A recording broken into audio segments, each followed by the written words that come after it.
Muy buenas noches, buenas noches a la coordinación y al soporte técnico del diplomado.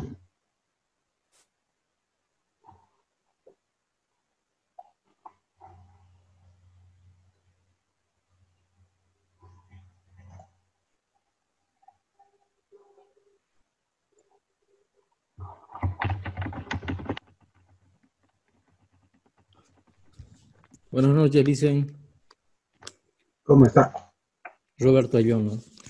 Sí, Roberto, muchas gracias por su presencia y buenas noches. Buenas noches, doctor. Buenas noches, Milton. Sí, lo saludé, pero creo que no salió en mi micrófono. Buenas noches, entonces, nuevamente a todos. Yo soy el último que acaba de entrar, no sé cuántos estamos. Vaya, estamos un buen número, 14. Sugiero que esperemos apenas unos 30 segundos, yo ya tengo todo el material listo para comenzar a trabajar, para que puedan estar en un buen número como el día lunes. Inicialmente, les iré adelantando, vamos a revisar la tarea que se les ha dado para entrar en esa calistenia conceptual. Y a continuación terminaremos de ver los puntos relativos a la primera parte de nuestro programa, al primer capítulo de nuestro programa. Ingresaremos al segundo y lógicamente dejaremos algunas tareas pendientes para este día viernes, porque mañana jueves, por supuesto, que ustedes tienen, entre comillas, libre y pueden ver, a modo de ir aproximándose a otros temas, el segundo video que se les ha proporcionado. Para la siguiente semana se hará provisión de otros 2 o quizás hasta 3 videos. Uno de ellos ha de ser un ensayo el día jueves, en la próxima semana, en que vamos a ingresar, o por lo menos yo ingresaré en el video. Por supuesto, esto no va a ser en tiempo real, sino que lo van a ver ustedes lo que yo hice. Voy a ingresar a info para que con ustedes podamos hacer el ejercicio al día siguiente de ingresar a la página de informaciones y ver algunos detalles sobre algunas de las licitaciones en curso. Y de esa manera formar convicción ya en el mismo terreno sobre actuaciones ya hechas, presentadas, formalmente establecidas y que están lógicamente a disposición del público interesado en la materia, para que podamos no solamente formar convicción, sino tener un conocimiento un tanto más preciso, nos familiaricemos con la documentación que se precisa en materia de contrataciones. Ya estamos 18.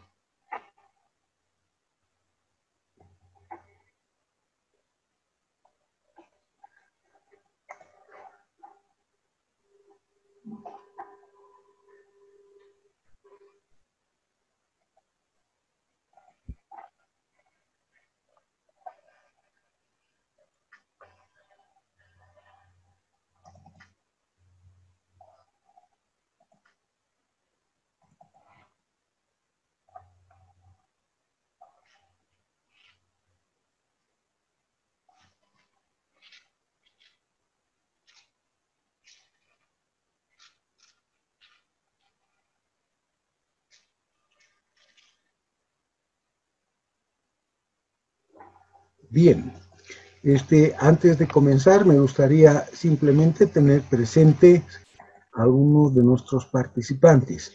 ¿Quiénes son los abogados? Por favor, les ruego se pronuncien. Presente, licenciado Remberto López, es abogado. Perdón, su nombre me reitera. Remberto López. Vaya, Remberto López Llanos. Carla Gutiérrez, doctor. Buenas noches. Gutiérrez Carla. Johnny Limón Rodas, doctor. Buenas noches. Perdón, ¿me reitera su nombre? Johnny Limón Rodas. Johnny Limón Rodas. Sí, está bien. Ya está, gracias. Damaso Cervantes, doctor, buenas noches. A ver, un segundito, Cervantes, Damas. Damaso Cervantes. Buenas noches, doctor. Hernán Leaño Badani. ¿Noche estaba usted, Hernán? Sí, sí, sí, ¿De sí. noche? Sí, sí, doctor. ¿Alguien más? Gabriela Torres, dicen. Buenas noches. Muy buenas noches. Ya. Entonces, creo que son los 6 abogados, ¿no? ¿Quiénes son auditores, por favor? Roberto Ayllón, doctor. Roberto Ayllón, auditor. Ya. Milton Campos. Campos y Milton, auditor. Ya. ¿Quién más?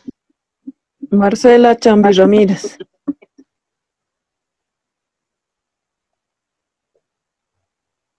Ya. ¿Quién más, por favor? No hay más auditores. Ya.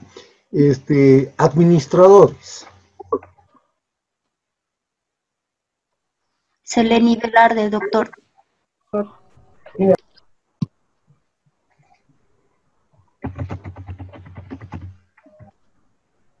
Ya. Otro u otra José administrador. Antonio Copa.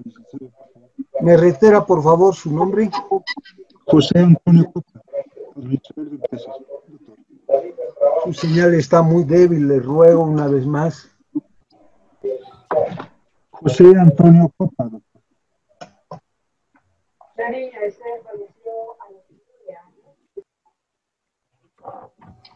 Le ruego si pudiera mandarme por el chat, porque no he logrado escuchar su nombre. Definitivamente la señal no es buena. Anagua, doctor.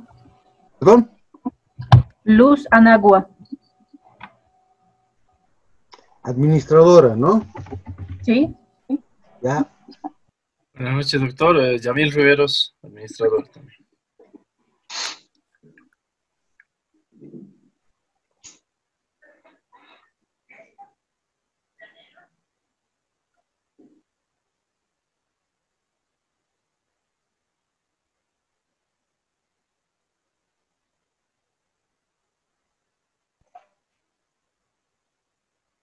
¿Quién más está como... ¿Quién más es administrador, por favor? Alex Almendras, doctor. René Valle. Un ratito. Vale, ¿no? Vale. Ya. ¿Quién más, por favor, es administrador?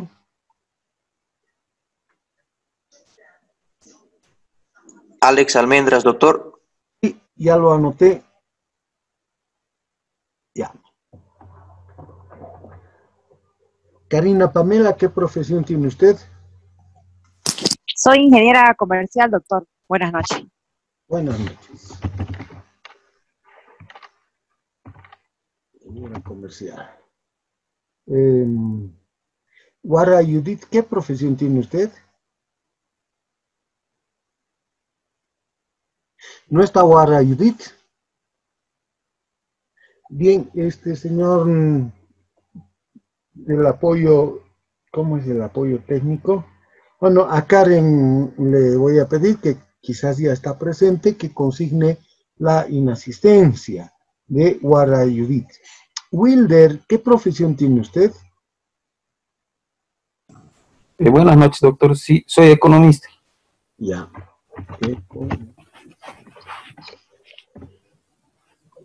Ya. Hugo Charca. Buenas noches, doctor. Mi profesión, economista. Economista. Daniel Andrés Chávez.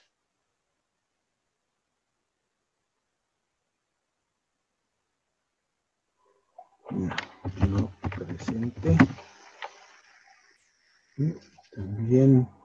Riri no presente. Ya. César, ¿qué profesión tiene usted? Doctor, buenas noches. Soy ingeniero industrial. Es ingeniero industrial.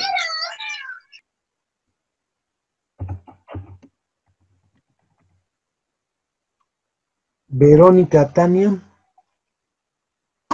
Buenas noches, doctor. Yo soy contador público autorizado. Contadora pública autorizada. Eliana, Lourdes Eliana. No está presente. No presente. Albert Cristóbal.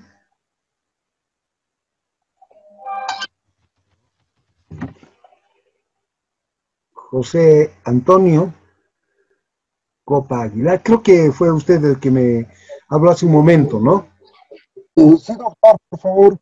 Soy administrador de empresas. Ah, ya. Ahora sí. Muchas gracias, doctor. Ok.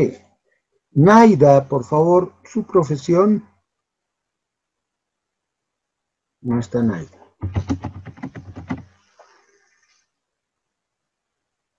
Claudia Maldonado. Sí, doctor, ¿cómo está? Buenas noches. Sí. Yo soy de profesión ingeniera comercial. Ya. Madeleine Murillo. Ya, no está presente. Y Jesús Williams. Buenas noches, doctor. Ingeniero agrónomo. Ingeniero agrónomo. Ya, muy bien. Entonces ya tengo el listado de sus profesiones y he aprovechado de tener simplemente por inspección la constancia de quienes están, cuáles son las profesiones de nuestros compañeros. Volveré entonces ahora a compartir pantalla. A ver, en el chat, no sé quién. Gabriela Torres. No soy abogada, soy auditora. Ah, ya. No, está bien. Los que han puesto que son contadores, pero no auditores, yo entiendo que son de esa área. No necesito exactamente saber, sino tener una idea cuáles son las áreas de conocimiento que tenemos entre nosotros. Entonces, Gabriela Torres no es abogada, dice ella que es auditora. Un segundito, por favor. Voy a... Gabriela Torres, ¿usted qué? No es abogada, es auditora. No entiendo cómo es la figura. No, lo que pasa, doctor, buenas noches, va a disculpar, estoy muy delicada de salud y me confundí. Entonces pensé que estaba tomando lista y dije mi nombre porque entré Sí. después a Ya. unos 5 minutos tarde. Entonces levanté mi nombre, pero había estado nombrando las profesiones. Va a disculpar, buenas noches. No, está bien. La profesión suya, ¿cuál es? Soy auditora. Ah, ya, auditora. Entonces, auditora. Ya, listo. Bueno, ¿qué más hay? Creo que ya no hay más. Listo, bueno.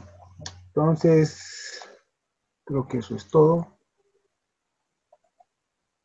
Voy a compartir pantalla para que veamos nuestro programa.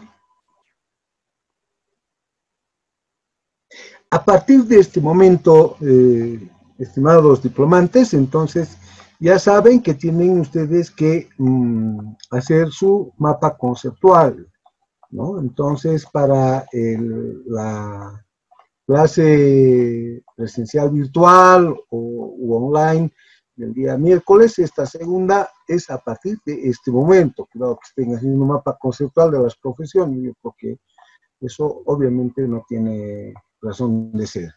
Estábamos viendo y habíamos establecido en el día lunes que hay varios principios y que entre los principios que aplicamos en la contratación bajo la modalidad de licitación pública tenemos los de libre participación y el de transparencia.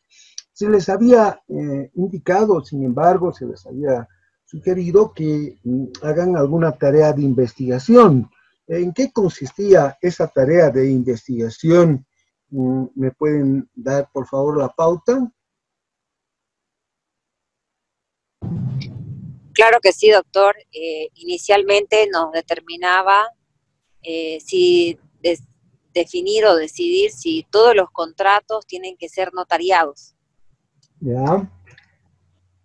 Y la otra, a propósito de los principios, creo, ¿no? Sí, doctor, era Sí, relacionado doctor. a cuáles son los alcances de los principios. Es decir, y como también si en la Constitución se menciona alguno de los principios. Ya. Los principios de la administración pública, creo eso entendí, doctor. Así es, muy bien. Efectivamente, en el artículo, ¿qué artículo de la Constitución, en qué artículo han encontrado esos principios? Creo que les he señalado, ¿no? Es el artículo 232, doctor. Ya. Muy bien, Damaso. ¿Y qué principio ha encontrado allí contenido de los que nosotros estamos viendo las normas básicas? Doctor. ¿Ha encontrado alguno de los principios en la Constitución de los que nosotros tenemos recogidos en nuestras normas básicas? Evidentemente, doctor. ¿Cuáles son? Los principios de ética, transparencia, igualdad, competencia. Muy bien. ¿Cuál es su nombre? Damaso, ¿no? Sí, doctor. Damaso Cervantes. Ya.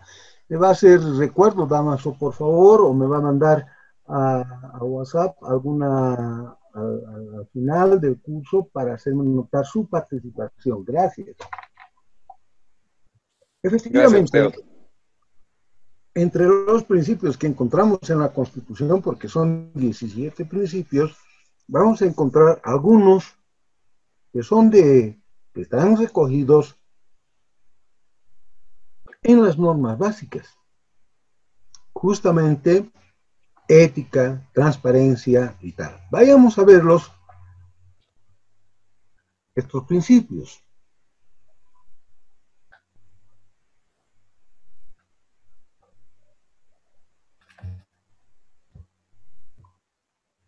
Por ejemplo, libre participación.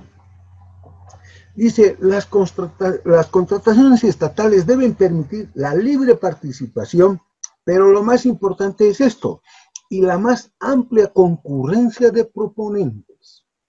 Desde luego, no escapa al ilustrado conocimiento de ustedes, y especialmente invoco la opinión de nuestros compañeros economistas, el acceder a los procesos, a los procedimientos, a la gestión, supone el tener cumplidos ciertos requisitos de carácter formal y otros también de carácter material. Ejemplo, en licitaciones públicas, ¿no?, los montos son considerables y por tanto no todos van a poder participar tan libremente como aquí está plasmado el principio, con palabras que sugieren que el acceso es poco menos que irrestricto, lo cual en la realidad social, en la realidad material, en nuestro medio no es posible, porque no todos pueden disponer de un capital de giro, inversiones, etcétera, y por consiguiente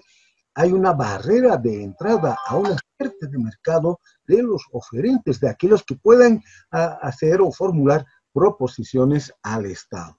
Pero dentro de estas limitaciones que son un poco menos que invencibles, ¿no?, al menos debiéramos nosotros, y miren qué importante es esto que estoy diciendo, debiéramos nosotros facilitar el que puedan presentarse el mayor número de proponentes. Desde luego que la lógica subyacente salta a la vista. Mientras mayor número de oferentes tengamos nosotros, mucho mejor, porque así la entidad que está lanzando la convocatoria, la licitación, 1 millón hacia arriba, tendrá mayores facilidades o mayores oportunidades de encontrar quién se adecue mejor a las expectativas de satisfacer, ¿no?, algún bien o algún servicio.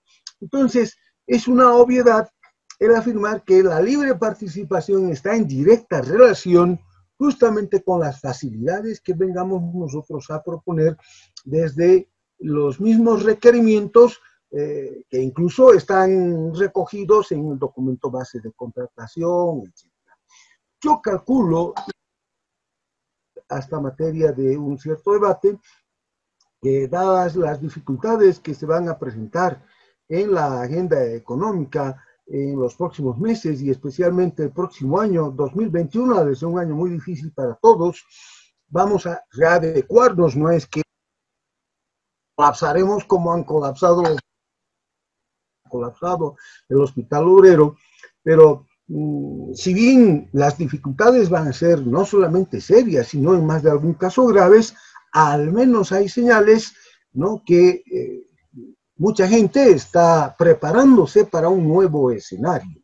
Entonces, yo he visto en las redes sociales, en publicaciones especializadas, que hay un renovado incentivo de ser cada vez más creativos y esperar que, superado el tiempo de la calamidad universal que estamos soportando, podamos acceder incluso a nuevas e inéditas formas de participación en los mercados. Entonces, uno de ellos es precisamente el del, me perdonan los economistas, el que maneje tan alegremente el término mercado aplicando a lo que son las contrataciones estatales, pero efectivamente es un nicho en el que los emprendimientos estaban a la orden del día. Y desde luego algunos ya no estarán, como por ejemplo, se me ocurre simplemente, ¿no?, hacer provisión de material de escritorio, porque es casi seguro que en los próximos 2 o 3 años electronificaremos nuestros procedimientos administrativos, de tal suerte que, ¿no?, el empleo de material de escritorio se reduzca a lo mínimo. Y en todo caso, ¿no?, quienes tendrán que comprar bolígrafos, papel, serán los funcionarios, los servidores públicos en sus casas para hacer sus propias anotaciones, si es que no les son suficientes los instrumentos digitales que tienen a través de sus computadoras en acceso a la nube, a la página web. Entonces, el escenario que se nos está planteando es un escenario que reviste novedades y, por supuesto, implica e importa serios desafíos, inclusive para lo que es la contratación estatal. Entonces, miren ustedes, volvamos otra vez a revisar el principio. Dice, a través de mecanismos de publicidad. ¿Cuáles son esos mecanismos de publicidad? A ver, ¿alguno de ustedes podría señalármelos? El SICOES. Ya, muy bien. Pero este mecanismo de publicidad es un mecanismo ¿de qué tipo? Virtual, ¿no es cierto? Virtual. Sí, doctor, tal vez se refiere, perdón, doctor, la interrupción. No, eso me gusta, interrúmpame. Tal vez se refiere a periódicos, como hacen algunas entidades de publicar, de comunicar a la gente a través de periódicos, de prensa pública. ¿Sí? ¿O doctor? Sí, dígame. ¿A través de las mesas de parte? También. Es decir, la publicidad no es un concepto cerrado, ¿no es cierto? Porque inclusive cuando los futuros proponentes aspiran a tener una mayor información sobre cuáles son los requerimientos que se van a formular casi que de inmediato por la entidad convocante, entonces asistirán a las mesas de partes para enterarse y para poder incluso hasta anticipar al ente que ha de licitante cuáles son las posibilidades en ese mercado de servicios o de obras que ellos están en los que ellos están involucrados. Entonces, fíjense ustedes que la publicidad, ¿no? Parte lógicamente desde este tipo de situaciones. Ahora, alguno de ustedes lo dijo y lo dijo con mucha certeza. Efectivamente, en SICOES tenemos publicidad porque es una oficina virtual, es una ventanilla virtual. Pero acuérdense que para cuando se redactaron estas normas básicas, los mecanismos de publicidad no eran exactamente virtuales. Entonces, algún otro participante dijo, a través de periódicos, medios de prensa, etcétera. Yo les pregunto, estimados colegas, compañeros de estudio, porque todos somos compañeros de estudio, estamos sobre el nivel en lo que hace al manejo de esta parcela que es nuestra, la parcela de la academia en el diplomado.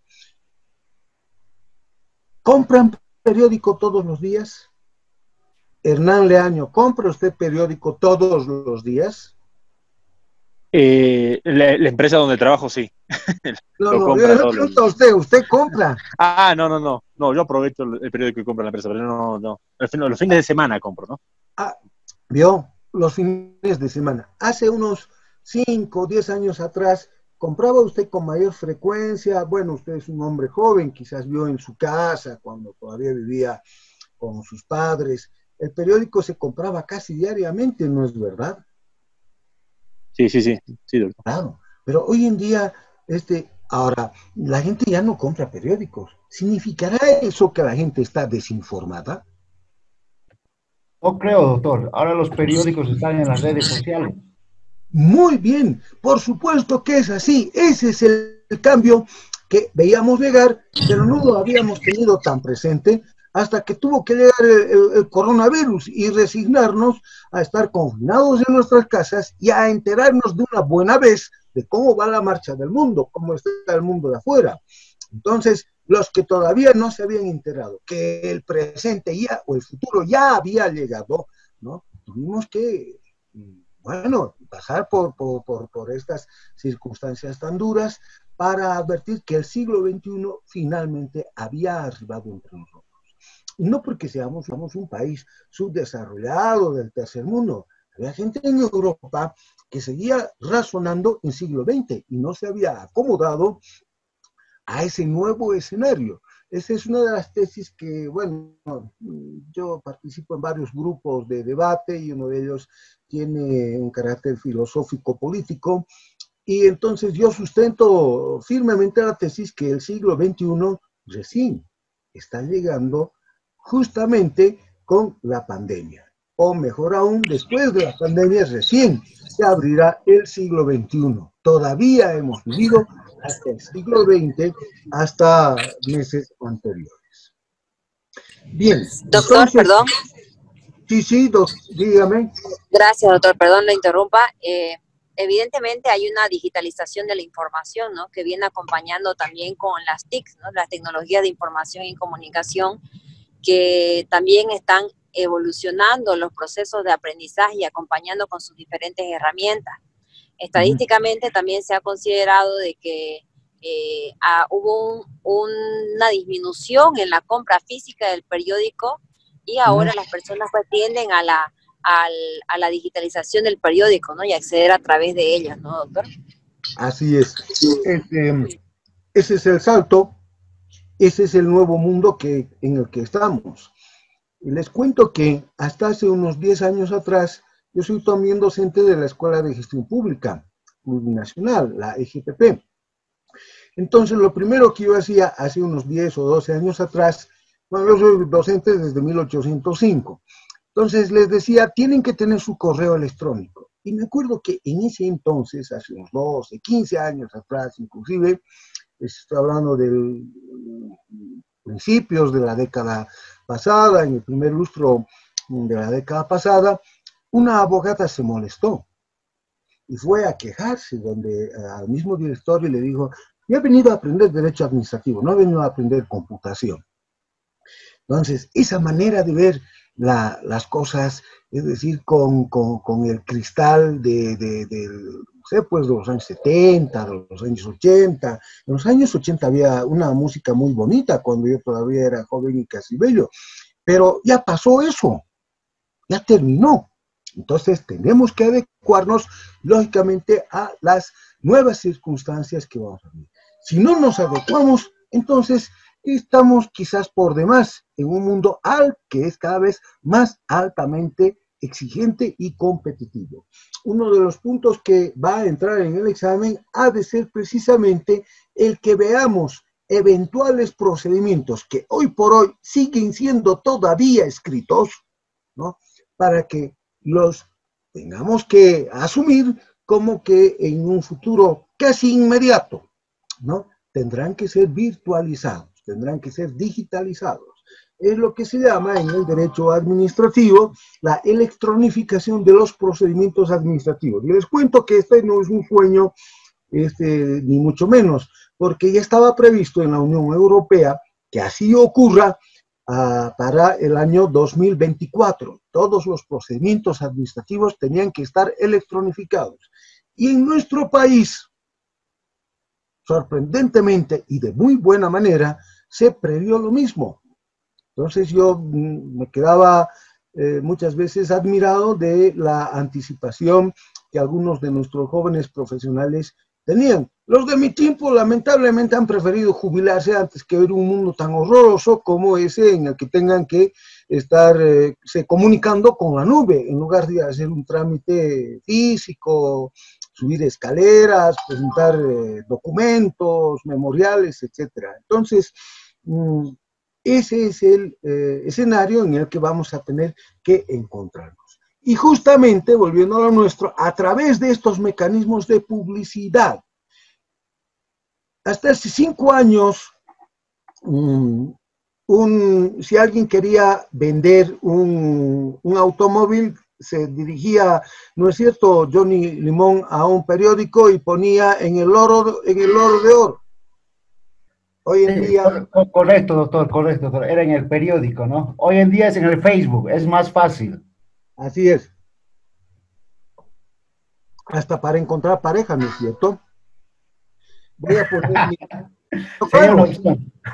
No, parece chiste, pero les cuento que en Estados Unidos y en Europa, entre el 75 y el 80% de los matrimonios, ya ni siquiera de las parejas, de los matrimonios, se han conocido a través de las redes sociales.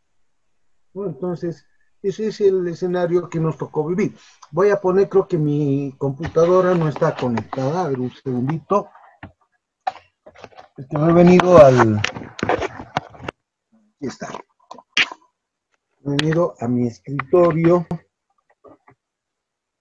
Así, ya. Bueno, hemos visto el de libre participación. Otro principio que encontramos en la Constitución es el de la responsabilidad. Enseguida volveré sobre el tema. Yo me he centrado en el de libre participación y transparencia. ¿Qué es transparencia? ¿Me pueden ayudar a pensar o a encontrar una idea? Seleni Velarde, por favor, ¿qué es transparencia? Dice, de acuerdo al decreto 181, son los actos, documentos, la información de los procesos o de las contrataciones, el manejo, disposición de bienes, es llevarlo todo de manera pública, transparente. Ya, la idea está muy próxima. Yo les ofreceré una noción que está en una entidad internacional que se llama Transparency International, y que dice que la transparencia no es sino la aptitud, o mejor, la predisposición para ser sujeto u objeto de control. Es decir, quien no está dispuesto a que él mismo o lo que él haga, ¿no?, sea materia de control, una verificación de que realmente lo que dice estar haciendo se está haciendo en la realidad, no es transparente. Entonces, quien no es transparente, quien no está dispuesto a ser sujeto u objeto de control, entonces pareciera que está ocultando algo. No siempre debe ocurrir así, pero es una presunción que inmediatamente se nos viene a nosotros. Aquí dice, los actos, documentos y la información de los procesos de contratación, manejo y disposición de bienes y servicios son públicos. ¿Qué quiere decir esto, por favor, que son públicos? ¿Puede ser que todos tienen acceso a esa información? Justamente esa es la idea generalizada y es una idea errónea. Son públicos en el sentido que no son secretos, pero el acceso a ellos, ¿no? El acceso a ellos está restringido. Está restringido, y esto es en el derecho administrativo, a quienes tienen interés directo sobre esos temas, o al menos algún tipo de interés tutelado por la norma. Me dirán ustedes entonces, pero sin embargo podemos acceder a la ventana SICOI sin enterarnos de detalles a propósito de la contratación, sin que tengamos un interés directo en ello.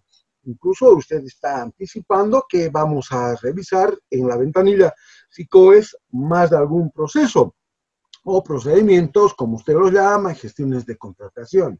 Bueno, el punto está en que en este supuesto que yo estoy refiriendo, lo que ocurre es que, por lo general, quienes ingresan a esa ventanilla es que verdaderamente están interesados en conocer algo sobre lo que ellos van a gestionar, van a tramitar de manera inmediata, de manera directa.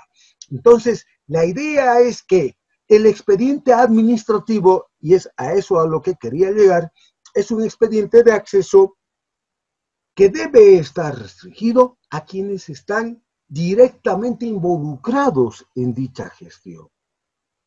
Si ustedes van a pedir el expediente que ya se ha abierto o la carpeta de pruebas, digamos, de las que se han acumulado, en el caso de la niña Esther en el Alto, que fue violada y cruelmente asesinada, no lo van a poder hacer.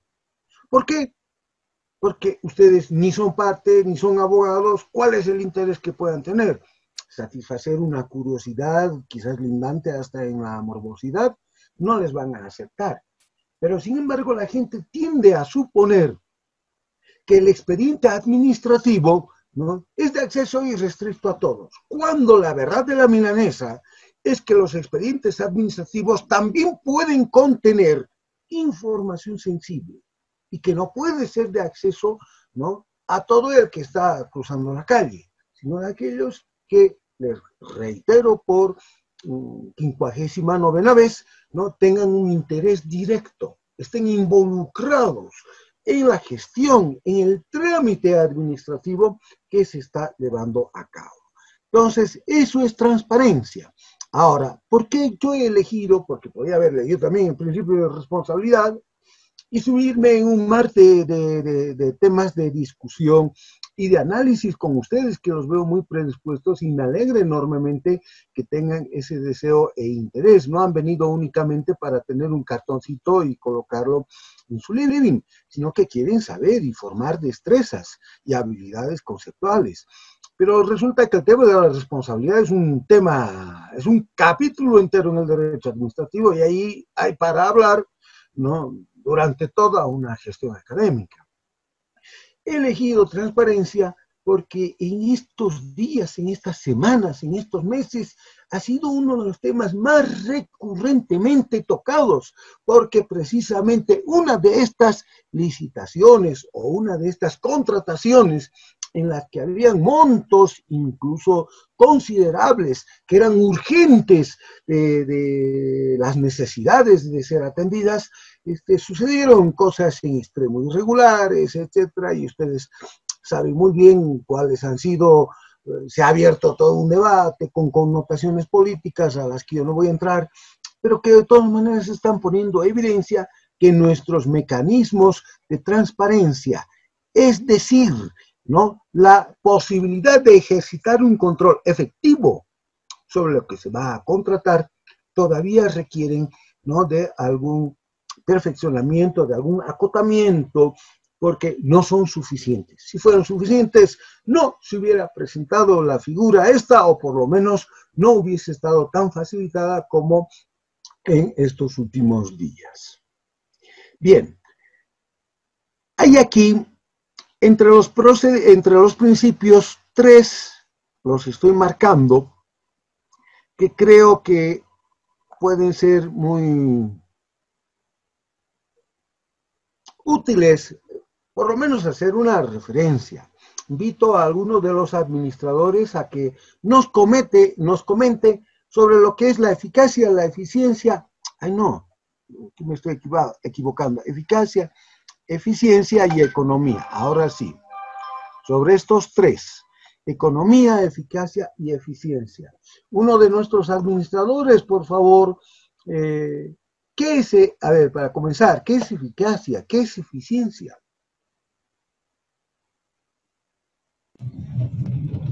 Doctor, no soy administradora, pero si me permite, ¿podría responder también la pregunta? Pues muy bien, licenciada. A usted ya la estoy escuchando. ¿Cómo se llama usted? Karina Pamela Aramayo, doctor. Muy bien, Karina, me agrada mucho su deseo de participar. Me va a hacer recuerdo por WhatsApp cuando llegue la hora de las evaluaciones, que usted tiene también puntos adicionales por su participación. Adelante, Karina, ilústrenos. Gracias, doctor. Entendiendo por eficacia y eficiencia, para empezar la definición, eficacia podríamos definirla como el cumplimiento de objetivos con los recursos planificados, es decir, en el tiempo previsto, con los recursos económicos o con los recursos materiales, insumos planificados y programados. Eso sería la eficacia. Ahora, también hablamos de la eficiencia porque viene relacionado a la eficacia, si bien no es lo mismo. Entonces, la eficiencia dice que logramos el objetivo, evidentemente, pero minimizando el uso de los recursos, que eso sería tener como un mayor ahorro, ser más eficientes, ¿no? Se dice entonces que somos eficaces y eficientes cuando a la vez de cumplir el objetivo, lo hacemos en un menor tiempo o con una optimización del uso de los recursos. Muy bien. Y efectivamente esas nociones, como nos las refiere Karina, están aquí. Fíjense ustedes, eficacia, alcanzar los objetivos y resultados programados. Dice aquí, eso es de lógica porque todo el obrar administrativo está predeterminado, preestablecido, no está sujeto a la libre creatividad, disponibilidad de tiempo, ideas de un momento dado, sino que ha sido previamente establecido el obrar administrativo. Y entonces la eficacia es alcanzar esos objetivos y resultados, y como lo dijo Karina, la eficiencia con los menores costos posibles. Estoy empleando los términos que tenemos aquí en nuestro catálogo de principios. ¿Y la economía, Karina? Claro que sí, la economía es una ciencia que estudia básicamente la distribución de los recursos escasos ante necesidades múltiples, ¿no? Es una definición muy simple, pero de cierta forma sintetiza, ¿no? Que tanto el Estado o todos debemos nosotros utilizar los recursos que son escasos y que nuestras necesidades siempre son múltiples, ¿no? Bueno, en este caso nuestro compañero que es economista seguramente nos puede ampliar un poquito más el concepto, ¿no? Gracias, doctor. Ya, Karina, pero le cuento que no es esa la noción que aquí estamos buscando, porque aquí economía se refiere a otra cosa. No se refiere a la asignación de los recursos, ni en la ciencia que los economistas han estudiado con tanta fruición e interés, sino que aquí la palabra economía, alguien está con su micrófono abierto, por favor, no quisiera ir a ver quién es el que nos quiere hacer escuchar las intimidades que pasan en su casa. Bueno, aquí economía está referida más bien a los procedimientos, a la gestión. Fíjense ustedes, les ruego centren su atención en este principio. Dice, los procesos de contratación de bienes y servicios, manejo y disposición de bienes, los procedimientos, la gestión en lo que hace a la contratación de bienes y servicios, manejo y disposición de bienes. Entonces no es la ciencia, no es la actividad humana para adjudicar recursos conforme a las necesidades de una sociedad, de una comunidad social. Dice, estos procesos, esos procedimientos se desarrollarán con celeridad y ahorro de recursos. Entonces, aquí esta es una noción eminentemente propia, ¿no?, de procedimiento de contratación, de la gestión en la contratación. Entonces, les ruego que tengan presentes estas distinciones. Yo no puedo ingresar porque yo he asumido que en el anterior módulo ya lo han hecho. Yo lo conozco a Darío Encinas, él es muy, muy buen docente, y yo tengo la mejor impresión de él. Pero yo sé que es imposible que él pudiera haber desarrollado con el detalle de ver cada uno de estos principios, cuáles son sus alcances. Fíjense ustedes que, si bien Karina, por lo visto usted ha sido muy buena alumna en la universidad, sabe lo que es eficacia, eficiencia, y desde luego nos ha dado una noción sobre economía. Sin embargo, aquí el principio de economía está referido a otra cosa. Es una categoría muy propia del ámbito de la gestión administrativa. Bien. Dicen. Adelante. Wilder habla. Bueno, en resumen, lo que usted decía, la eficacia, la eficiencia y la economía vienen relacionados dentro de la administración pública, o entonces se podría decir que, en resumen, que la eficacia es el fin, y la eficiencia los medios, y la economía es el ahorro, ¿no?, de los recursos. La economía, como usted decía, ¿no?, la administración. Y es ya, la administración adecuada, ¿no? Ya, está bien. O sea, tiene una idea más o menos próxima y desde luego no equivocada en lo que hace a eficiencia y eficacia. Pero economía, vuelvo a decirles, es el procedimiento, es la manera de realizar la gestión. Y aquí dice que se desarrollará esa gestión con celeridad y ahorro de recursos. Si ustedes estuvieran en un diplomado, claro, si ustedes estuvieran en un diplomado de Derecho Administrativo, yo les hablaría de, ¿no?, lo que esto es materia del derecho administrativo procesal o procesal administrativo. Es decir, ¿no?, los procedimientos, recursos, informales, la menor cantidad de rigores formales posibles, etcétera, etcétera. Entonces, no está referida, como hace un momento lo decía, a la ciencia de la economía, que esa es otra cosa.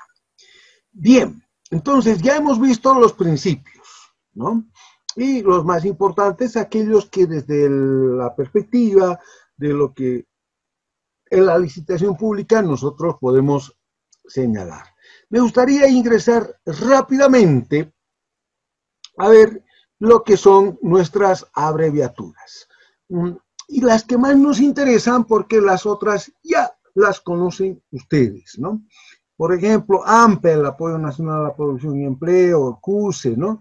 ¿Qué es el CUSE exactamente? Wilder, dígame, ¿qué es el CUSE? buenas noches. Es el código único de cada, digamos, es el código que se utiliza en cada proceso. Ya. Es la numeración, ¿no?, única que cada proceso de contratación se le asigna para hacer su propio seguimiento. Que se asigna, ¿no? Que se asigna. Muy bien. Dígame, a ver.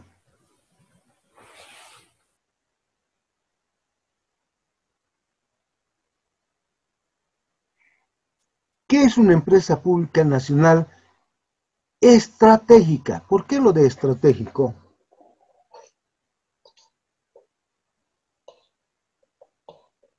¿A qué se refiere? Porque son empresas, doctor, que se dedican a ciertas actividades estratégicas y administrados con recursos públicos. Ya, pero ¿por qué es estratégico? Ya está bien. ¿Qué quiere decir estratégico? O en el contexto que estamos manejando ese término, ¿a qué se está refiriendo nuestro normador? Que tiene ciertas preferencias, o tenía ciertas preferencias inclusive en los procesos de contratación. Perdón, doctor, si me permite, tal vez lo estratégico viene ligado con el uso de los recursos naturales que hacen que estas empresas, a través de las actividades que desarrollan, puedan generar algunos bienes o servicios. Si, por ejemplo, nosotros industrializáramos el litio y en lugar de exportar litio, exportáramos esas pilitas, esas baterías de litio, no estamos vendiendo litio, estamos vendiendo baterías, ¿no es cierto? Tenemos ya un producto manufacturado en el que el litio efectivamente es un recurso natural, pero lo que estamos vendiendo es un producto tecnológico. ¿Sería o no sería? Supongamos que hemos culminado nuestro deseo, aquello que no se pudo hacer en todo este tiempo. Hemos industrializado el litio y ahora estamos vendiendo baterías de litio para relojes, para automóviles, para toda una serie de artefactos que requiere la industria. Ya, listo. La empresa esa no sería una empresa estratégica. ¿Qué opinan? Sí, porque es un servicio de utilidad, ¿no? Para las personas y para el mismo país, ¿no? Bueno, lo estratégico es porque es clave en la economía nacional. Si nosotros fuéramos un país que ya no depende de sus recursos naturales, y ojalá llegara ese día, ¿no? Y que tuviéramos, como Corea, en 1950, ¿no? En Corea, 1950, hacen escasamente 70 años, ni siquiera para decir 2000 años, ¿no? Nosotros estamos mucho más adelante que Corea. Se calcula que en 1950 el 75% de la población estaba efectivamente en el ámbito rural. En Corea era el 97%. O sea, casi todos estaban con el agua hasta la cintura sembrando arroz. A la vuelta de 50 años, Corea tenía y estaciones orbitales, producía desde relojes hasta automóviles, etcétera, etcétera, y nosotros ni siquiera un buen yo-yo. Entonces, algo ha pasado. El tema no es ese. El tema está en que en la economía coreana, actualmente, ¿cuáles creen ustedes que sean sus sectores estratégicos? ¿El kimchi? ¿Han ido a un restaurante coreano alguna vez a servirse algún platillo?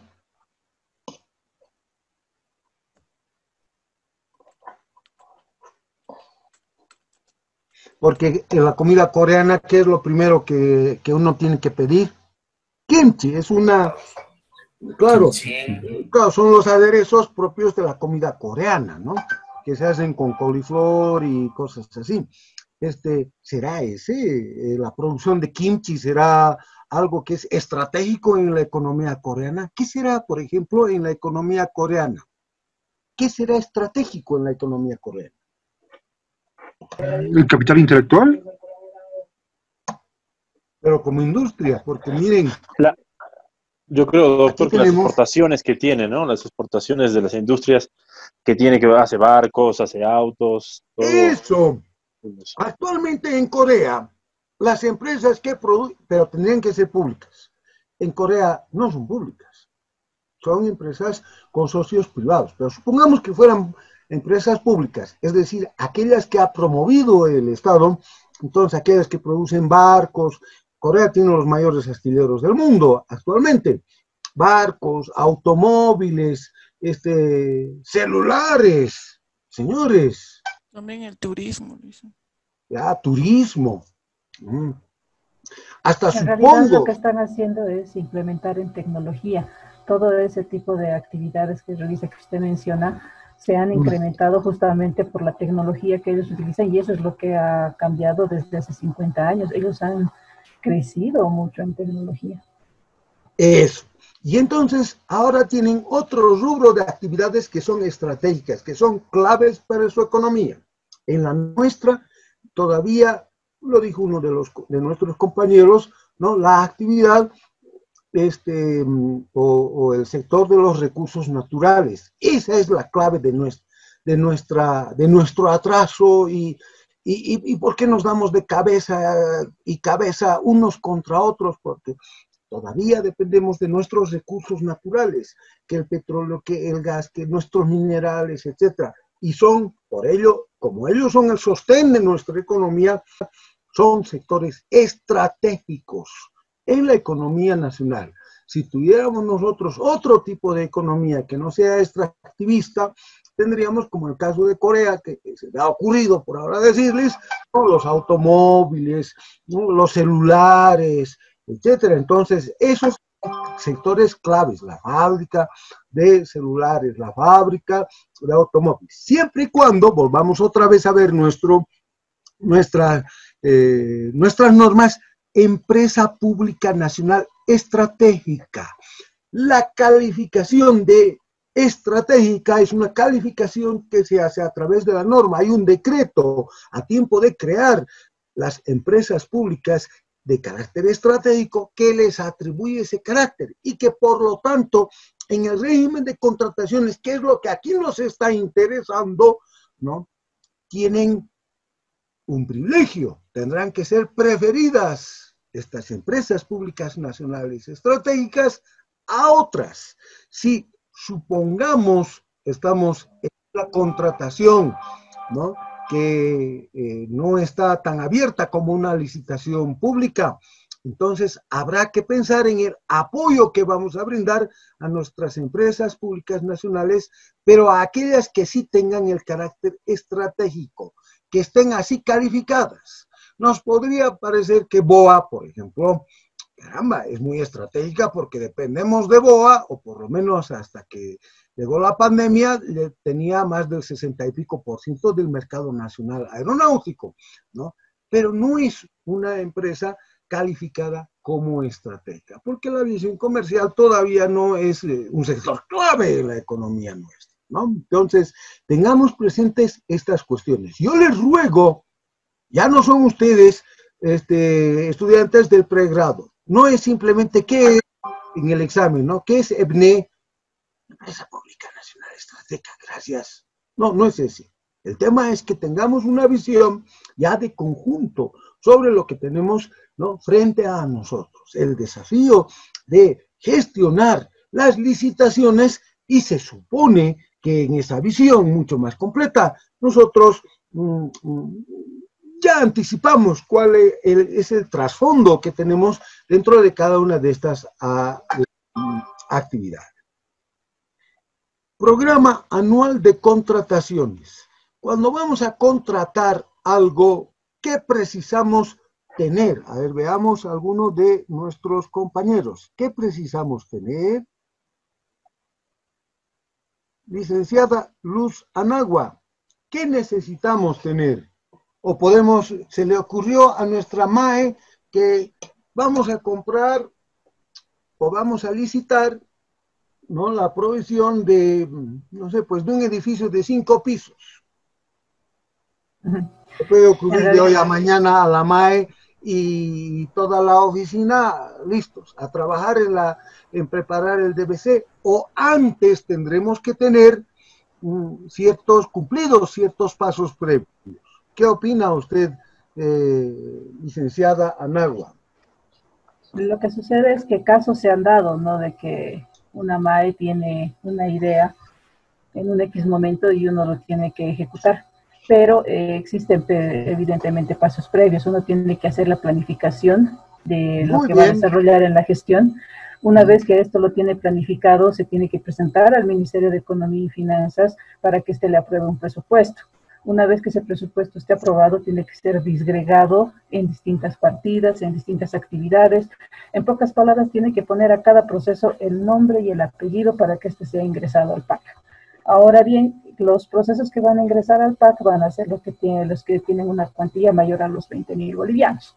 Pero eso no quiere decir que la planificación vaya a dejarse de lado de los procesos que son en una compra menor. Y se tiene que realizar un cronograma para que en este se pueda desarrollar y se sepa en qué momento, en qué fecha exactamente, o por lo menos tener una alternativa de cuándo se va a iniciar. de que se puede, se puede. No, claro, todo se puede. Yo puedo ir un día y pegarle 5 tiros a la máxima autoridad ejecutiva, ¿no? Pero otra cosa es que no se debe hacer. En el mundo Las excepciones generalmente se convierten en una regla en algunas de las instituciones. Por eso le digo, de que se puede, uno tiene que agilizar para no obstaculizar el proceso. Pero lo ideal es que se planifique con anterioridad. Y en el caso de una construcción existen muchos pasos previos para que se pueda realizar. Es una compra o es un proyecto demasiado grande, no se tiene que ingresar como proyecto de inversión, se tiene que hacer aprobar, son muchos pasos por delante. Muy bien. Muchas gracias, licenciada Anagua. ¿Sí alguien quería hablar? Sí, doctor, si me permite, pero sin embargo, antes de esta planificación tiene que haber una necesidad, ¿no? Urgente, o sea, hay que partir de ahí, eso creo que es el punto inicial, y en función a esa necesidad se planifica. Así es. ¿Y cómo encontramos esas necesidades? Muy buen aporte. Le preguntamos a alguien ¿a quién le preguntamos? ¿O cómo advertimos, cómo encontramos cuáles habían sido nuestras necesidades? Se pregunta a la sociedad, doctor, ¿no? ¿Puede ser demanda de la sociedad? Depende de la naturaleza de la institución. Se constituye una etapa de formación de políticas públicas a través ¡Eso! de ¿Quién dijo? ¿Quién lo dijo? ¿Quién lo dijo? Agenda pública. ¿Quién lo dijo? Gabriela, ¿no? Sí, lo dicen. Muy bien, Gabriela. Eso está en las políticas públicas. Son necesidades, ¿no?, que ya han sido incluso preestablecidas a través, ¿no?, de todo el catálogo de políticas públicas. Ahora les preguntaré a mis colegas abogados, bueno, y a todos en general, algo que es muy posible que no hayan reparado o no se les haya formado. ¿Y dónde vienen? ¿De dónde vienen las políticas públicas? ¿Quién las diseña? ¿Y cuál es el origen de esas políticas públicas?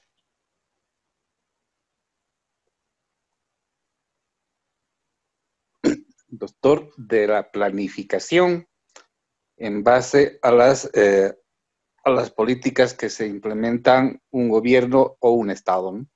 Ya, pero me dice a las políticas, pero yo le estoy preguntando, ¿y esas políticas de dónde nacen? De la necesidad de la sociedad. De la necesidad, pues, doctor, de las necesidades. Ya. Bueno, pues les cuento que... De la agenda patriótica, ¿no? Claro, eso tendría que ver. ¿Quién dijo eso? ¿Quién dijo eso? De José la agenda Antonio patriótica, no sé. Ya. En base a la... No exactamente de la agenda patriótica. Eso nace de la oferta electoral. Porque cuando operan los recambios institucionales, suben unos, ganan las elecciones otros, etcétera, etcétera. Entonces, en cada campaña electoral, esto tiene un fuerte sustento teórico, muchas veces, como en los últimos años, no se ha podido plasmar porque efectivamente han habido otros factores que han intervenido. Pero por lo general, se asume en lo que es el derecho administrativo que las políticas públicas son el resultado de una oferta electoral ganadora y que luego se plasma. Generalmente es una norma reglamentaria como nosotros tenemos, ¿no? Entonces, no es exactamente una ley, es un decreto, digamos, en el lenguaje común que nosotros manejamos, que establece cuáles han de ser las pautas hacia adelante sobre las que se van a trabajar las futuras políticas públicas en esa gestión, digamos en esos 4 o en esos 5 años de gobierno. A veces inclusive cada año se modifican y hay ciertos matices en las políticas públicas, etcétera, pero es la oferta electoral, que luego se plasma en una norma reglamentaria, y esto pasa en todos los países, tendría que pasar en todos los países del mundo, y plasmadas en una norma reglamentaria, ¿no?, son la pauta para que a través o a partir de la oferta pública, ¿no?, trabajen ciertos órganos específicos esas políticas públicas. Ahora les pregunto, y les apuesto que muy pocos saben eso. ¿Quiénes diseñan las políticas públicas? Por ley. Abogados, ¿quiénes diseñan las políticas públicas? La Asamblea Legislativa. No. Es que esa es una tarea de gestión administrativa. La Asamblea Legislativa es un órgano deliberante. La Asamblea Legislativa aprobará el presupuesto, por ejemplo, ¿no? La ley financiera, etc. Ahorraremos tiempo. El Estado, pues, dice... Pero ¿quién del Estado? Porque no creo que sea... A través del Ministerio de Planificación, porque enmarcado en la ley marco del SPIE, está... Ellos elaboran... Hacen la reunión... Una conformación de actores, de los diferentes actores de gobierno, ya sean políticos, los actores estatales y los actores sociales, ¿no? Está muy bien, ese es el escenario institucional en el que se han de plasmar, van a encontrar eco las políticas públicas. Les cuento, para ir abreviando, las políticas públicas son diseñadas en los viceministerios, no es solamente en planificación. Planificación armonizará el encuentro de esas políticas públicas, eso es importantísimo, por eso ese ministerio es clave en la marcha, ¿no?, de la economía. Entonces, pero son los viceministerios. ¿Quiénes entonces diseñan las políticas públicas? Acuérdense de aquí en adelante. Y si no me creen, porque yo tengo que rendir examen todos los días que doy clases. Ustedes rinden su examen una sola vez cuando termina su módulo. Las políticas públicas son diseñadas por los viceministerios tal cual lo establece como atribución y cometido, tarea específica que tienen todos ellos, ¿no? Antes estaba eso en la ley del Poder Ejecutivo, la ley orgánica del Poder Ejecutivo en las López, y desde hace unos 12 u 11 años atrás, ¿no?, en los DOEs, ¿no?, en los decretos del órgano ejecutivo. Entonces, son los viceministerios. Y aprueban esas políticas públicas, ¿no?, los ministros en cada una de sus carteras, teóricamente, ¿no? Y por supuesto, ello luego se plasma a través de los diversos proyectos, emprendimientos, esas políticas públicas así aprobadas, se conjugan, se armonizan, se encuentran, ¿no? Y ahí el Ministerio de Planificación tiene que efectivamente jugar con, ¿no?, la idea de configurar, ¿no?, todo un plan nacional de desarrollo, etc. Entonces es parte de la planificación en los estados con este grado de complejidad al que nosotros hemos llegado. Pero a lo que yo quería llegar es a lo siguiente, que como parte de nuestras políticas públicas, en el encuentro de nuestras necesidades, hemos formulado o tenemos que formular un programa anual de contrataciones, un programa de operaciones anual. Es decir, en estos términos, veámoslo desde una otra perspectiva, todos los sistemas previstos en la ley SAFCO actúan como un sistema, o como actúan retroalimentando a los demás. Tienen como un insumo lo que han producido los otros 7. Y lo que resulta de su procesamiento, su output, es el insumo para cada uno de los otros 7, y así sucesivamente. Entonces, esa es la concepción sistémica que tenemos en el funcionamiento de nuestras administraciones públicas. Porque la ley SAFCO se aplica lo mismo a la administración central, como a la administración municipal, a la administración departamental. Entonces, cada una de las administraciones públicas, ¿no?, debe incorporar la visión sistémica. Cada uno de sus sistemas o subsistemas está actuando de manera íntima, está interrelacionando, está retroalimentando a los otros sistemas o subsistemas. Y aquí, en nuestra norma, resultan apareciendo, digamos, los más importantes, o por lo menos los que son más llamativos a primera vista, ¿no? Un programa anual de contrataciones. No podemos contratar fuera de lo que está en el programa anual de contrataciones, salvo que lo modifiquemos, ya lo dijo creo que Gabriela, y un programa de operaciones anual, ¿no? Por supuesto, nuestra madre puede ser un tipo tan caprichoso, una persona tan caprichosa, que se le ocurra de hoy a mañana que tiene que levantar, no sé, pues las oficinas de la entidad en 10 pisos y todos puestos a trabajar. Pero ello supondría alterar e incluso de manera dramática, ¿no?, ese concepto sistemático que la actividad administrativa y en lo que toca a las contrataciones, ¿no?, alterar también y quizás hasta de manera irremediable, incluso bajo responsabilidad, ¿no?, lo que tiene que ser una secuencia armónica, tiene que ser una secuencia incluso sinérgica. La sinergia es un resultado mayor que el de la suma de las partes. El producto administrativo es cualitativamente superior a la suma de los productos de cada uno de los componentes del sistema. He ahí la figura, ¿no? ¿Será importante tener un reglamento específico? Sí, ¿no? ¿Por qué?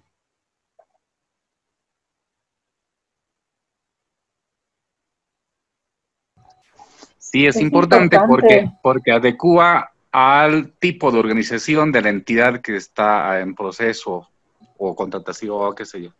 Muy bien, Damaso, porque efectivamente, ¿no?, se está ajustando a nuestros requerimientos singulares, particulares, en cuanto a una parcela de la organización administrativa general. Por supuesto que si nosotros compramos nuestros trajes, digamos los varones, bueno, cualquiera, un vestido, en fin, sabemos que hay tallas small, L, M, XL, XXL, etcétera, pero ¿será el mismo XL aquí o en Corea, ya que hemos dado el ejemplo de Corea? ¿Alguno de ustedes intentó ponerse una camisa que sea tamaño M hecha en Corea? Son más pequeñas. ¿Podrían siquiera meter un brazo a esa camisa? No, la verdad no. ¿Por qué? ¿Por qué, José Antonio? En realidad, doctor, las tallas van variando. ¿Van variando? Sí. Eso. Entonces, las tallas no son iguales. Una talla media en Corea no es lo mismo que una talla media en Estados Unidos o en la Argentina o en el Alto. No es igual. Por tanto, y es a lo que quería yo llegar, el reglamento específico, ¿no?, está ajustado exactamente, o debiera estarlo, a las necesidades, a los requerimientos, a las expectativas institucionales que nosotros vayamos a tener. En cuanto a parcela de la organización administrativa o del grupo, ¿no?, de entidades dentro de una organización administrativa mayor a la que nosotros pertenecemos. Además, dicen que también es importante en los reglamentos establecer los plazos, los responsables de los procedimientos y quiénes lo van a hacer, en cuánto tiempo va a ser y cómo van a ser los procedimientos. Eso es lo que más lo que se establece en los reglamentos. Muy bien, Gabrielita, me alegra muchísimo ese su aporte.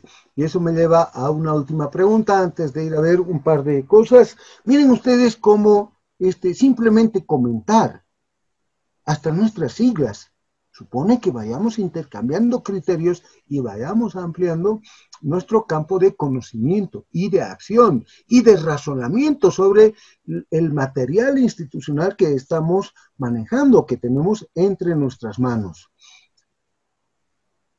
¿Cuál prevalece? Abogados, hasta ahora no he escuchado a los abogados decir ni mu. ¿Prevalece el reglamento específico? ¿Prevalecen las normas básicas? ¿Prevalece o se aplica preferentemente la ley del procedimiento administrativo? ¿Cuál es la norma que se aplica preferentemente? ¿Cuál va en primer lugar? ¿Cuál tiene la mayor preferencia? En primer lugar, o sea, por jerarquía la ley está por encima, pero... Perdón, por jerarquía la ley está primero, luego vienen las normas básicas y posterior a ello el reglamento específico. Ese es el orden en el que debería prevalecer. Si algo no está establecido en la norma, en el reglamento específico, uno se va a la norma superior, que sería la norma básica. Si no está ahí, se va a la ley. ¿No le parece que es más bien al revés? Porque usted me dice, si algo no está establecido en el reglamento específico, hay que irse a las normas básicas. Entonces, ¿cuál había sido la primera norma que tenemos que ver? Nosotros tenemos que basarnos en el reglamento específico. El reglamento específico. Hay muy frecuentemente equívoca, y es suponer que en toda ocasión aplicamos el criterio de preferencia de la norma de mayor jerarquía. Básica, como dicen. Y la normativa, doctor, en Eso es lo que quería explicar. Un segundito, por favor, licenciada. No siempre se aplica el criterio de la norma de mayor jerarquía. Ese es apenas uno, y les cuento que en el derecho hay 7 criterios. Ahora, el más difundido, por supuesto, el que nos enseñan desde el colegio, es que la Constitución está por encima de la ley por encima del reglamento, el reglamento por encima de no sé quién y ta. Ese es el criterio de jerarquía, pero no es el único. Para actividades técnicas, como son la contratación, la figura es otra. ¿Cuál es la norma que se aplica? La norma especial. Por eso les ruego presten atención y fíjense nuevamente en las normas que tienen aquí en su pantalla, que dice reglamento específico. Y si es específico, tiene un carácter especialísimo. Por tanto, lo que es especial tiene primacía frente a lo que es general. En materia de contrataciones, entonces, ¿cuál tendrá primacía? Supongamos que estamos en la entidad XR1. ¿Será nuestro reglamento específico o serán las normas básicas que tienen un carácter general? El específico. Eso, el específico, señores. La norma especial. Claro, porque lo que es especial prevalece sobre lo que es general. Ese es el punto. Entonces, no se dejen engañar, no se dejen tomar el pelo con quienes les digan siempre se aplica el principio de jerarquía y tal. Esa es una manera muy simplista de ver las cosas y de suponer que el sistema jurídico es poco menos que maniqueo, que es en color blanco y negro. No es así. Y hay otros criterios de prelación que no son del caso en estos momentos desarrollar, pero que se aplican según las circunstancias. Entonces, en lo que toca a contrataciones, va primero su reglamento específico y por consiguiente, cuando tengan ustedes que invocar en sus informes, cuando tengan que señalar que tal disposición se está aplicando por esto o por esto otro, primero señalarán su reglamento específico. A continuación, las normas básicas. Creo que Gabriela lo dijo. Si no tenemos algo previsto en el reglamento específico, bueno. Entonces recién vamos a las normas básicas. Y si no están las normas básicas, ¿dónde vamos? A una norma más general. ¿Cuál podría ser? La ley. La ley de los procedimientos administrativos. Dijo la ley del procedimiento administrativo. Remberto. Muy bien, Remberto. Caramba, me gustaría tener clases presenciales con ustedes y repartirles unos buenos puros para los que dieron respuestas tan acertadas. Pero es que es la verdad, ¿no? Una norma más general todavía, ¿no? Es la ley del procedimiento administrativo. Y si finalmente ni siquiera allí encontramos respuesta, ¿a dónde vamos? Constitución. Muy bien, ¿quién lo dijo? Johnny Limón, ¿no? Muy bien. Así es. Y para cerrar este punto, y si ni siquiera está en la Constitución, ¿dónde nos vamos? A los tratados, pactos y convenios internacionales. Muy bien. ¿Quién dijo eso? Bueno, Remberto. Remberto. En la ciudad de La Paz. Graduándose en la carrera de negocios internacionales. Remberto, cierre su micrófono. Esto es bueno. Ya, muy bien, a las normas del régimen convencional. Y si todavía no son suficientes, ¿dónde nos vamos? la doctrina. Ya. La doctrina. Vamos tibio, casi a la doctrina, a la jurisprudencia puede ser. A la jurisprudencia. A los principios. A los principios. El derecho en el derecho administrativo. Ese es nuestro punto más alto, ¿no? Entonces, o es nuestra norma más genérica. Entonces, señor, no hay, sabe que su caso no está previsto en la ley, tendrá que tramitar una nueva ley o un nuevo decreto, o ni modo, péguese un tiro, porque su situación no está contemplada para esta vida, será en la otra, que es muchas veces la respuesta que se le da al usuario, y no debiera ser. Bien, entonces, vayamos cerrando en los últimos 5 minutos que tenemos algunas definiciones. Me gustaría, dada la razón de las circunstancias que hoy hemos visto, tocar, porque entiendo que las demás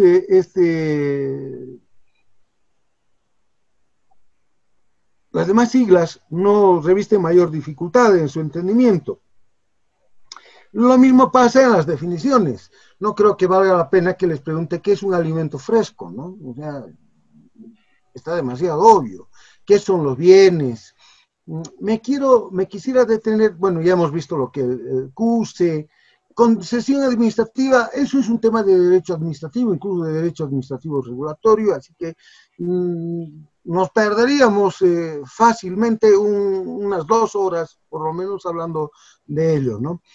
Lo que me gustaría detenerme ahora, simplemente para cerrar esta parte de las nociones previas, es en lo que es el caso fortuito, y vamos a tener aquí más adelante, fíjense ustedes, la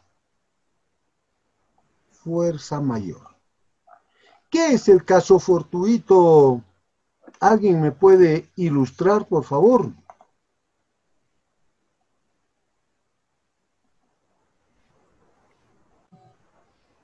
Supongamos que son acontecimientos que se pueden dar en el cotidiano, o sea, actividades que pueden impedir que una persona realice alguna actividad. En la normativa establece las huelgas, los paros y demás que pueden hacer que una persona impida llegar a una entrega de sobres, por así decir, o que por alguna razón la persona no haya colocado, qué sé yo, por un accidente no haya podido subir algún documento en el SICOES, cosas así. Entonces son, en el entendido de la normativa, yo creo que es eso. No, está bien, no. Usted sigue creyendo todo lo que... Está muy bien, Luz. Complementando, tal vez eso, doctor, son sucesos que impiden el cumplimiento de la obligación que está sujeto a la persona. Ya, pero todos algo importante, pero hay algo importante que está fuera de control de la entidad, ¿no? Pero, a ver, cayó el meteorito, ¿ese es un caso fortuito? Es un desastre. Sí, es un caso fortuito. Es una fuerza mayor, eso es una fuerza mayor. Eso. Bueno, lo que quería simplemente era un preciosismo en el derecho. El caso fortuito, miren, es que los casos fortuitos son atribuibles al hombre, pues. No son atribuibles a la naturaleza. Sí, Gabriela, atribuibles al hombre, a la mujer y a todos, ¿no? Los seres humanos. Al ser humano. Sí, eso. No, está bien, está bien. Hombre ya es inclusivo del género femenino. Entonces, obstáculo, dice interno, atribuible al hombre. Aquí hay una... quizás los abogados me vayan a entender, dice interno. Interno está en relación a las propias posibilidades de realización, incluso material, que tiene la persona o el ente, si es persona jurídica, etcétera. Interno, atribuible al hombre, al ser humano, y que se traduce en, ya es mano criolla boliviana, pero no es mala, conmociones civiles, huelgas, bloqueos, revoluciones, revueltas y demás, ¿no? Entonces, es la mano humana la que está impidiendo llegar, tal como nos lo hizo saber la licenciada Luz Anagua. En cambio, me adelanto y ya voy cerrando porque ya son las 9, en fuerza mayor, fíjense ustedes, obstáculo, ¿qué dice? Externo, por fuera de la entidad. Esa es la clave. Imprevisto o inevitable es la naturaleza. Este es el caso del meteorito. Si están lloviendo pianos de cola, ¿será fuerza mayor o caso fortuito? Caso fortuito, ¿no? Los pianos de cola no surgen naturalmente. Entonces, obstáculo externo, las fuerzas de la naturaleza. ¿La pandemia es un caso fortuito o es fuerza mayor? Fácil, ¿no? ¿Ustedes qué opinan? Fuerza mayor. Depende, doctor. Si partimos del hecho de que... Depende del murciélago, ¿no? Exacto, si partimos del hecho de que fue generado en un laboratorio, es atribuible a la mano del hombre, ¿no? Ya, pero su difusión ya obedece a mecanismos naturales, ¿no? Fuerza mayor, es un desastre. El hecho del contagio hace que se vuelva fuerza mayor, porque no depende de uno el enfermarse. Nadie quiere enfermarse, pero desafortunadamente por el contacto con alguien hace que se enferme. Muy bien, Luz, usted razona muy bien. ¿Usted es abogada, Luz? No, doctor, soy administradora. Pues razona... Además, jurídicamente, ¿vale? Cuánto la felicito. Sí, alguien más quería decir algo, perdón, antes de cortarles para ir despidiéndome. Doctor, un favor. En toda la clase la pantalla se ha visto en negro, no se ha visto el documento que usted estaba leyendo al principio. Toda la clase se ha quedado la pantalla en negro. ¿Y por qué no me lo dijo antes? Porque yo no ¿dónde lo pusieron un comentario desde su pantalla, ¿no? Y no sabía qué documento estaba leyendo. Estábamos adivinando. Bueno, pero ustedes tienen que tener sus normas básicas. Su caso fortuito, dicen eso. Por favor, ya. Señores, la siguiente ocasión tienen que tener sus normas básicas a la mano. Esta es la última vez que yo hago a través de la pantalla, porque tienen que tener, y se los dije, ¿recuerdan? Se los dije antenoche, tienen que tener sus normas básicas bajo el hombro, y esa es la manera de entrar a sus clases, porque justamente si se presenta una circunstancia de este tipo, no saben de lo que yo estoy hablando, y las normas, cualquier tipo de normas, no se aprenden así de oídas. Hay que leerlas, hay que mirarlas. Les ruego encarecidamente, entonces, para la siguiente ocasión, que tengan sus normas básicas. Sí, dígame. Dice una consulta. Adelante. Bueno, sobre el módulo quería, consultarle, ¿no?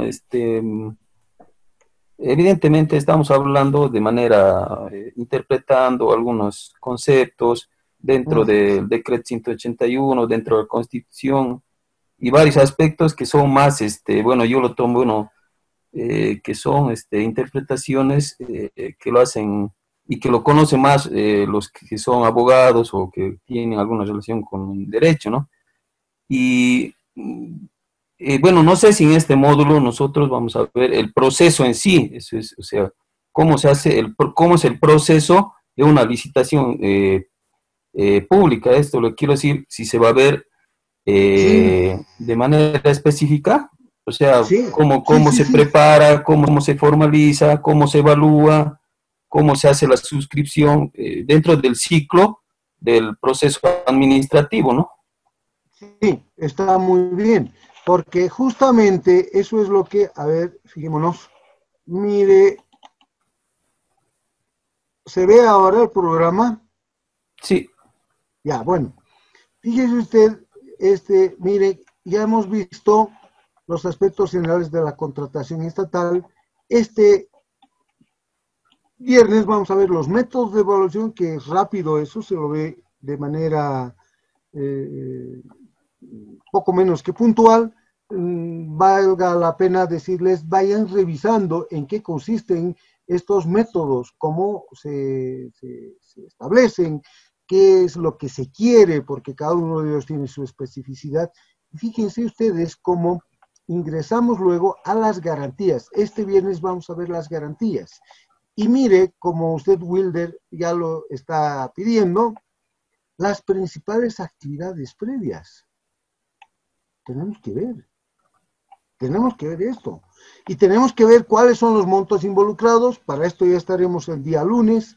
ya estaremos incluso anticipando cómo se va a adjudicar el contrato hasta el día miércoles. Y el día viernes lo que vamos a hacer es revisar ya, en una visita guiada, vamos a ir conmigo, vamos a ingresar a la ventanilla SICOES para ver cómo están contratando las entidades públicas y estatales.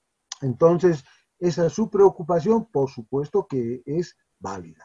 Si yo me he detenido en estos conceptos, no ha sido por alargar, pero fíjense ustedes qué importante que es. Sí. No podemos desconocer la importancia, porque si solamente yo me detuviera, a ver, señores, los montos son 1 millón, allá son 70 millones, para eso no necesitan tomar un diplomado, les basta un curso de CENCAP, ¿no? Entonces, es necesario siempre que tengamos una visión de conjunto, una visión integral, hasta holística, de cómo opera todo el fenómeno de la contratación. Y hay algo más, tenemos que verlo también desde el otro lado. No solamente ver desde el punto de vista del ente público estatal, sino también verlo desde el punto de vista de quién está contratando con el Estado. No siempre van a ser ustedes servidores públicos o funcionarios públicos. De hecho, se va a reducir el número de los funcionarios públicos en los próximos años. O sea, que nada raro que tengan que conocer las normas básicas para pelearlas desde el lado de los oferentes u ofertantes. Señores, muchas gracias por su grata participación, los felicito a todos, ¿no? Ha sido un verdadero placer. El día viernes nos vemos a la hora acostumbrada. Que tengan ustedes una feliz jornada de descanso reparador. Muy buenas noches. Buenas noches. Buenas noches, licenciado. Muchas gracias. Buenas noches. Gracias, doctor. Buenas noches.